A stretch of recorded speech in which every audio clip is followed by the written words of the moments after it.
Chalk ಸಿಗೋದು, ನೀವು ಕಾಗದದ ಮೇಲೆ ಬರೆಯೋದಕ್ಕೆ ಮೈಸೂರು ಲ್ಯಾಕ್ ಅಂಡ್ ಪೈಂಟ್ ಸಿಗೋದು. ಏನು ಮಾಡಿಲ್ಲ ಅಂದ್ರೆ ಎಲ್ಲವನ್ನು ಮಾಡಿಲ್ಲ. ಯಾಕೆ ಮೈಸೂರು ಮಹಾರಾಜ ನಾಲ್ವಡಿ ಕೃಷ್ಣರಾಜ ಒಡೆಯರ್ ಅವರ ಹೆಸರನ್ನ ಈ ಸಂದರ್ಭದಲ್ಲಿ ಇಷ್ಟೊಂದು ಸುದೀರ್ಘವಾಗಿ ಪ್ರಸ್ತಾಪಿಸ್ತೀನಿ ಅಂದ್ರೆ, ಏನು ಸಂಬಂಧ KH ಪಾಟೀಲ್ರಿಗೂ? ನಾನು KH ಪಾಟೀಲ್ರನ್ನ ದಿವಂಗತ ಅಂತ ಕರೆಯಲ್ಲ. ಇವತ್ತವರು ಬದುಕಿದ್ದಾರೆ ನಮ್ಮ ಜೊತೆಗೆ.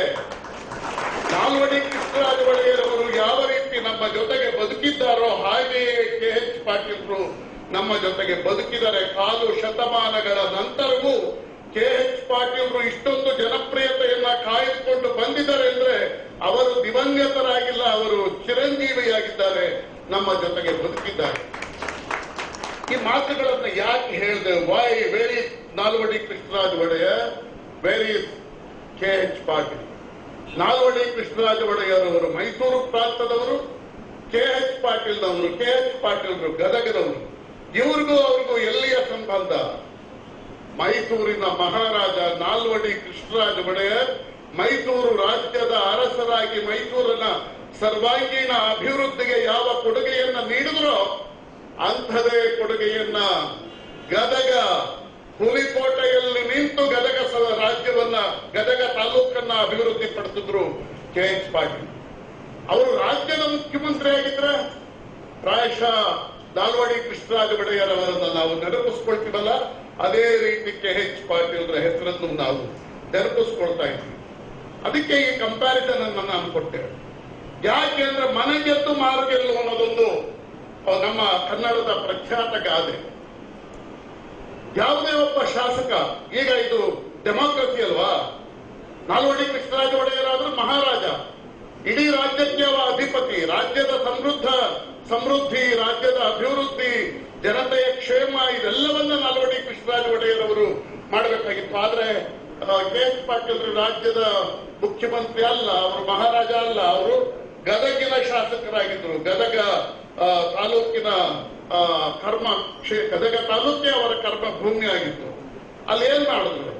ನಮ್ಮ ಗೆಳೆಯ ಮಹದೇವ ಪ್ರಸಾದ್ ಅವರು ಏನೇನ್ ಮಾಡಿದ್ರು ಸಹಕಾರ ಕ್ಷೇತ್ರದಲ್ಲಿ ಎನ್ನುವ ಮಾತುಗಳನ್ನ ಹೇಳಿದ್ರು. ಅದಕ್ಕೆ ನಾ ಹೇಳೋದು ಮನೆಗೆದ್ದು ಮಾರುಗೆದ್ದು.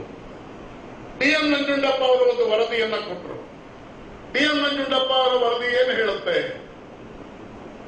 DM ನಂಜುಂಡಪ್ಪ ಅವರ ವರದಿ 175 ತಾಲೂಕುಗಳಲ್ಲಿ ತಲಾ ಆದಾಯದಲ್ಲಿ ಯಾವ ತಾಲೂಕು ಅತ್ಯಂತ ಹಿಂದುಳಿದ ತಾಲೂಕು ಅಂದ್ರೆ ಅದು ಹರಪನಹಳ್ಳಿ, 175ನೇ ಸ್ಥಾನದಲ್ಲಿದೆ.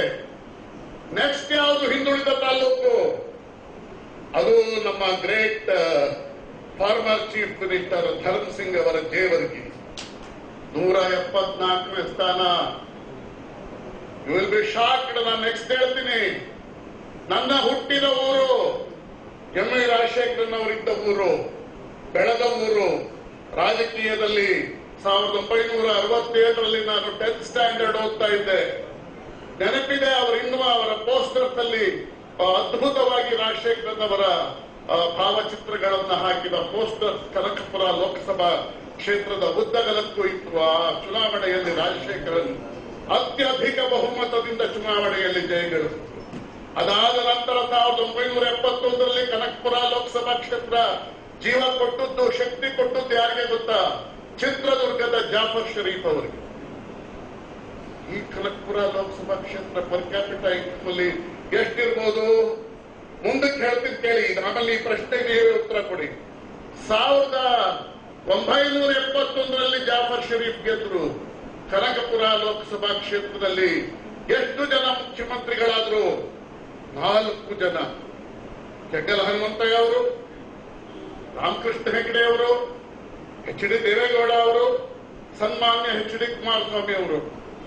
ಎಷ್ಟು ಜನ ಕೇಂದ್ರ ಮಂತ್ರಿಗಳಾದ್ರು? 2. ಒಬ್ಬರು ಸನ್ಮಾನ್ಯ MI ರಾಜಶೇಖರನ್ ಅವರು, ಇನ್ನೊಬ್ಬರು ಸನ್ಮಾನ್ಯ MV ಚಂದ್ರಶೇಖರ ಮೂರ್ತಿ ಅವರು. ರಾಜ್ಯದಲ್ಲಿ ಯಾರ್ಯಾರು ಮಂತ್ರಿಗಳಾದ್ರು? 2 ಅತಿರಥ ಮಹಾರಥರು. ಒಬ್ಬರು PGR ಸಿಂಧ್ಯಾ ಅವರು.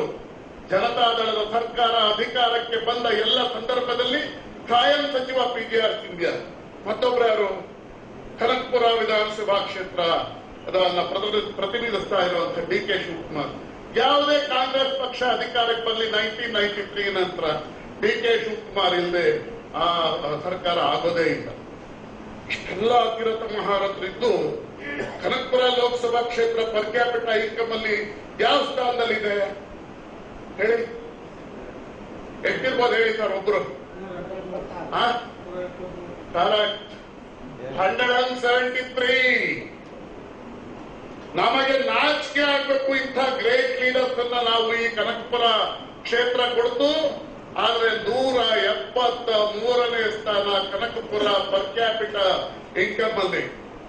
ಯಾಕೆ ನಾನು ಕನಕಪುರ, ಜೇವರ್ಗಿ, ಚಿಂಚೋಳಿನ ಹೇಳ್ತೀವಿ. ವೀರೇಂದ್ರ ಪಾಟೀಲ್ ದಕ್ಷತೆ ಪ್ರಾಮಾಣಿಕತೆಗೆ ಹೆಸರಾದವರು ವೀರೇಂದ್ರ ಪಾಟೀಲ್. ಅಂತಹ ಒಬ್ಬ ಮುಖ್ಯಮಂತ್ರಿ ಇಲ್ಲವೇ ಇಲ್ಲ ಅಂತ ಹೇಳ್ತಾರೆ ಜನ. ಹೆಸರು ಹೇಳಿದ ತಕ್ಷಣವೇ ಬಿಡ್ರಿ ದಕ್ಷ ಪ್ರಾಮಾಣಿಕ ಅಂತ ವೀರೇಂದ್ರ ಪಾಟೀಲ್ ಎಲ್ಲ ಹೋಗಿರ್ತಾರೆ. ಆದ್ರೆ ಚಿಂಚೋಳಿ ಎಷ್ಟೇ ಸ್ಥಾನದಲ್ಲಿದೆ? 167. ಆದ್ರೆ ಗದಗ 46 ಪರ್ ಕ್ಯಾಪಿಟಲ್ ಇನ್ಕಮ್ ಅಲ್ಲಿ. ಗದಗಿನ ಮುಂಬೈ ಕರ್ನಾಟಕ ಸಂಪೂರ್ಣವಾಗಿ ಪೇಶ್ವೆಯವರ ಆಡಳಿತದಲ್ಲಿ, ಮರಾಠರ ಆಡಳಿತದಲ್ಲಿ ಸಂಪೂರ್ಣವಾಗಿ ಗದಗ ಹಿಂದುಳಿದಿತ್ತು.